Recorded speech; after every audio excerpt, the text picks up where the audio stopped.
हनुमान जी ने जाते ही लंका में 9 कार्य किए। प्रभु श्री राम ने अपनी अंगूठी देकर हनुमान जी को लंका भेजा था और कहा था कि श्री सीता से कहना कि तुम्हारे राम तुम्हें जल्द ही लेने आएंगे। हनुमान जी को जब लंका जाना था तब जामवंत जी ने उन्हें उनकी शक्तियों से परिचित कराया और वे फिर वायु मार्ग से लंका के लिए निकले। लंका के मार्ग और लंका में उन्होंने कई पराक्रम भरे कार्य किए। आओ जानते हैं उन्हीं में से 9 प्रमुख कार्य। पहला कार्य उन्होंने किया समुद्र लांघना और सुरसा से सामना। हनुमान जी ही जानते थे कि समुद्र को पार करते वक्त बाधाएं आएंगी। सबसे पहले समुद्र पार करते समय रास्ते में उनका सामना सुरसा नाम की नाग माता से हुआ, जिसने राक्षसी का रूप धारण कर रखा था। सुरसा ने हनुमान जी को रोका और उन्हें खा जाने को कहा। समझाने पर जब वह नहीं मानी तब हनुमान जी ने कहा कि अच्छा ठीक है, मुझे खा लो। जैसे ही सुरसा उन्हें निगलने के लिए मुंह फैलाने लगी, हनुमान जी भी अपने शरीर को बढ़ाने लगे। जैसे जैसे सुरसा अपना मुंह बढ़ाते जाते वैसे वैसे हनुमान जी भी शरीर बढ़ाते जाते। बाद में हनुमान जी ने अचानक ही अपना शरीर बहुत छोटा कर लिया और सुरसा के मुंह में प्रवेश करके तुरंत ही बाहर निकल आए। हनुमान जी की बुद्धिमानी से सुरसा ने प्रसन्न होकर उनको आशीर्वाद दिया तथा उनकी सफलता की कामना की। दूसरा, राक्षसी माया का वध। समुद्र में एक राक्षसी रहती थी। वह माया करके आकाश में उड़ते हुए पक्षियों को पकड़ लेती थी। आकाश में जो जीव जंतु उड़ा करते थे वह जल में उनकी परछाई देखकर अपनी माया से उनको निगल जाती थी। हनुमान जी ने उसका छल जानकर उसका वध कर दिया। आइए तीसरा काम जानते हैं हनुमान जी का।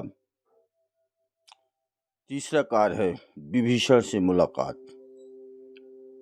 जब हनुमान जी सीता माता को ढूंढते ढूंढते विभीषण के महल में चले जाते हैं, विभीषण के महल पर वे राम का चिन्ह अंकित देखकर प्रसन्न हो जाते हैं। वहां उनकी मुलाकात विभीषण से होती है। विभीषण उनका परिचय पूछते हैं और वे खुद को रघुनाथ का भक्त बताते हैं। हनुमान और विभीषण का लंबा संवाद होता है और हनुमान जी जान जाते हैं कि यह काम का व्यक्ति है। वे विभीषण को श्री राम से मिलाने का वचन दे देते हैं। हनुमान जी का चौथा कार्य है सीता माता का शोक निवारण।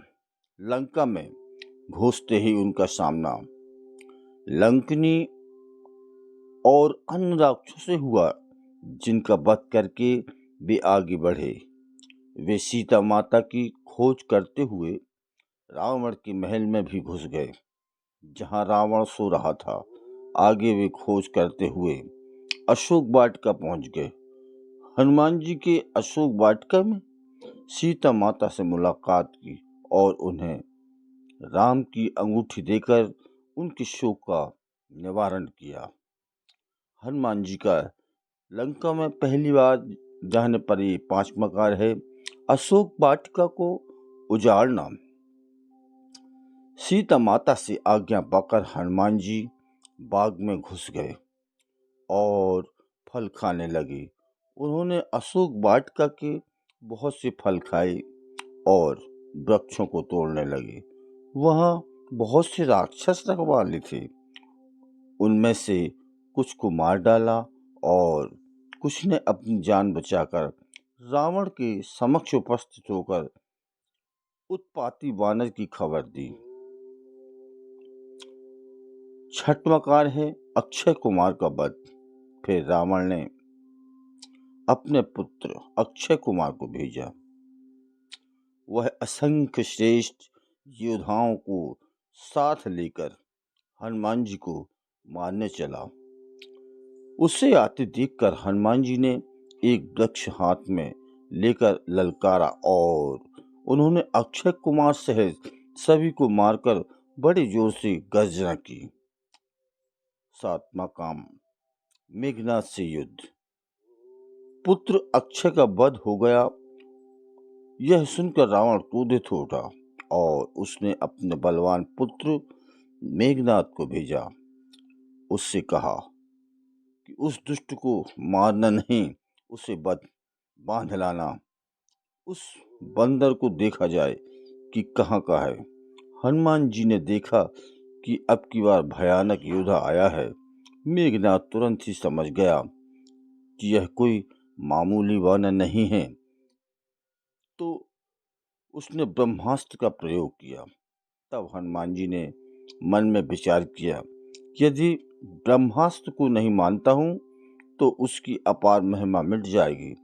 तब ब्रह्म बाण से मूर्छित होकर हनुमान जी वृक्ष से नीचे गिर पड़े और जब मेघनाद ने देखा कि हनुमान जी मूर्छित हो गए हैं, तब वह उनको नागपाश से बांधकर ले गया। बंधक हनुमान जी ने जाकर रावण की सभा देखी और फिर उन्होंने खुद ही अपनी पूंछ से अपने लिए एक आसन बना लिया और उस पर बैठ गए। रावण क्रोधित होकर कहता है, तूने किस अपराध से राक्षसों को मारा? क्या तुझे मेरी शक्ति और महिमा के बारे में पता नहीं है? तब हनुमान जी राम की महिमा का वर्णन करते हैं और उसे अपनी गलती मानकर राम की शरण में जाने की शिक्षा देते हैं। आइए जानते हैं हनुमान जी का आठवां कार्य लंका दहन। राम की महिमा सुनकर रावण क्रोधित होकर कहता है कि जिस पूंछ के बल पर यह बैठा है उसकी इस पूंछ में आग लगा दी जाए। जब बिना पूंछ के यह बंदर अपने प्रभु के पास जाएगा तो प्रभु भी यहाँ आने की हिम्मत नहीं करेंगे।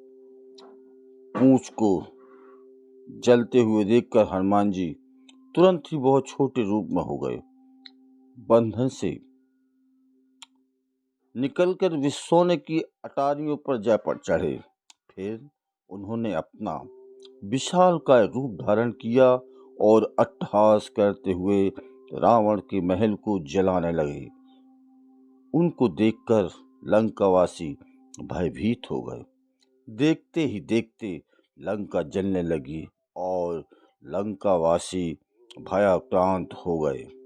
हनुमान जी ने एक ही क्षण में सारा नगर जला डाला, एक विभीषण का घर नहीं जलाया। सारी लंका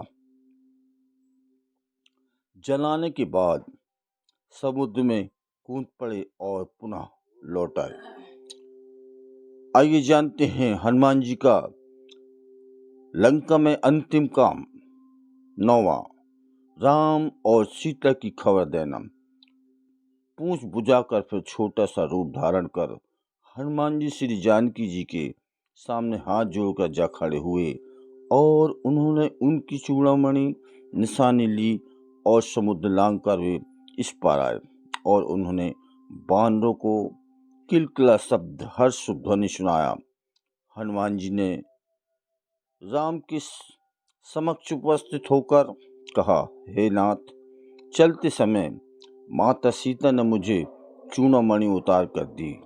श्री रघुनाथ जी ने उससे लेकर हनुमान जी को हृदय से लगा लिया। हनुमान जी ने फिर कहा, हे नाथ, दोनों नेत्रों में जल भरकर जानकी जी ने मुझसे कुछ वचन कहे और हनुमान जी ने श्री जानकी की विरह गाथा कह सुनाई, जिसे सुनकर राम की आंखों में आंसू आ गए। जय श्री राम। यदि यह वीडियो आपको पसंद आया हो तो प्लीज़ इस चैनल को सब्सक्राइब करें, सपोर्ट करें, शेयर करें, लाइक करें। आपका बहुत बहुत धन्यवाद। फिर से मेरे इस चैनल में द ग्रेट स्टोरी में पधारिए, उसके लिए आपका पुनः धन्यवाद।